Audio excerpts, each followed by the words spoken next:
İmam Cəfər Sadiq əleyhissalam buyurur ki, əgər sizə desələr ömrünüzün sonuna 2 gün qalıb nə edərsiniz? Təsəvvür edin, bir Allah dostu mənə deyir ki, ömrünün sonuna 48 saat qalıb. Görəsən mən nə düşünərəm? Dərhal ən yaxşı halda qəza namazları, qəza orucları, alacaqlarım, verəcəklərim, vəsiyyətlərim, bunlar gələr mənim ağlıma. Amma İmam Cəfər Sadiq əleyhissalam buyurur ki, mən imam sənə deyirəm ki, əgər ömrünün sonuna 2 gün qalıbsa, onun bir gününü ədəb öyrənməyə sərf elə.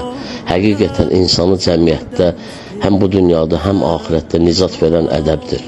Həzrət Əli əleyhissalam buyurur ki, ədəbdən üstün və gözəl irs yoxdur.